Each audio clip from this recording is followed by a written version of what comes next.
Hey guys, and welcome back to another obscure, well, sort of obscure, toy lines from the 80s, 90s, and today.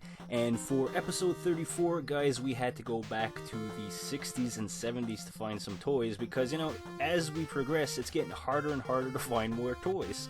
So without further ado, let's take a look at 6 more obscure toys, starting off with The Great GARLOO by Marx Toys, 1961.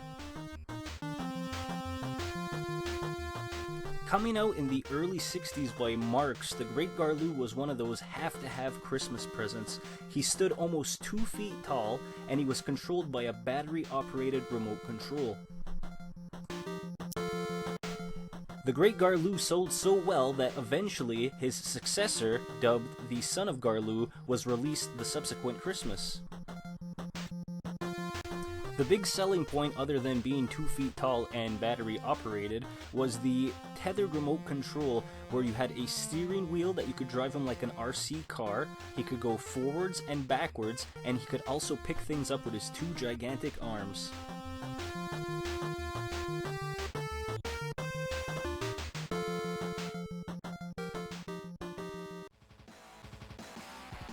Next up is Tiger Joe Tank by DELUXE Toys from 1961, another battery-operated toy from 1961. This was by DELUXE Toys, and when I was trying to research this giant tank, you don't know how many articles of Joe Exotic came up before I actually found this toy's information. So the Tiger Joe Tank measured in at 26 inches long. It was tethered again to a remote control that looked like an army phone. It came with a child-sized plastic army helmet. It came with 2 men that could work the turret. It was on a plastic tread, and of course you could control the firing barrel. Now, even DELUXE Toys suggested to children on the box that you could put baking powder into the barrel so that when you launched one of the rubber projectile bullets, which was included, it would look like smoke was being emitted from the barrel. And again, when researching this, you always happen upon some that are on sale for eBay. These monsters, if they're working and in the box, command a very high dollar on their collector market. Movie and TV Monster Makeup Kit by Pressman, 1976. Now, I have to admit, I remember always wanting one of these whenever we'd go to the Halloween store when I was a kid. Now, we did get some, and I'm not sure if they were the knockoff versions of them, because I know they weren't Pressman, because those were made in New York in the late 70s, and I was obviously a child of the 80s. But the Pressman kit came with a few special effects, ears, fangs, and fur depending on the box that you purchased, as well as the paint and an instruction manual how to make said monster makeup. Burning Key Cars by Maisto or KIDCO, 1982.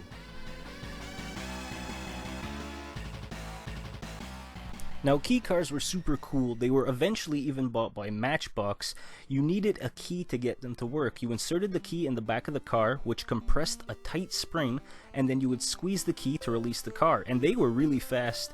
There was a ton of cool versions of them, including the A-Team as well as Dukes of Hazzard. And I remember having a bunch of these when I was a kid. A couple of playsets came out, but, you know, I'm sure I'm wrong, but just from my childhood memory, I could never get these here in Canada. We would always pick up a few when we went to the States. Next up, DARKSTALKERS by Toy Biz and CAPCOM from 1999.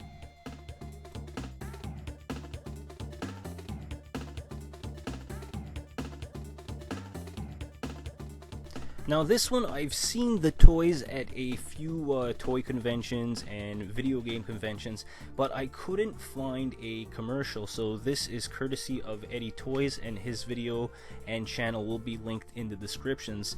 Now, the Darkstalker toys are from late 1998, early 1999, and they were based off the 1994 Capcom arcade fighter Darkstalkers, which also spun off into a comic and a very very short-lived cartoon series. So these toys feature all the main characters from the first Darkstalkers, and on this video you can see that it gives a write-up, some pictures, and sometimes that they would come in 2-packs or they would come with accessories. Myself, my favorite character would have to be Lord Raptor. Let me know down in the comments if you were a Darkstalkers fan and who your favorite character was.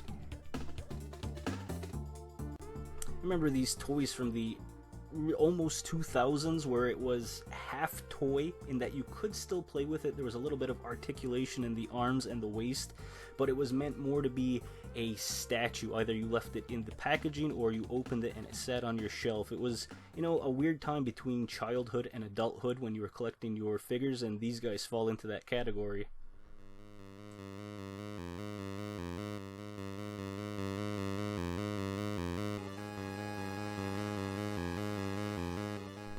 Clash of the Titans, The Kraken by Mattel, 1981.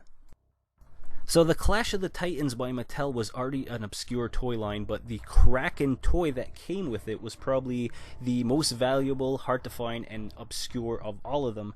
So Mattel launched this line of action figures to give kids everywhere a chance to reenact the rescue of Princess Andromeda by Perseus and Pegasus. And of course you need your titular, not necessarily the bad guy, but the boss at the end of the level. This was the Kraken.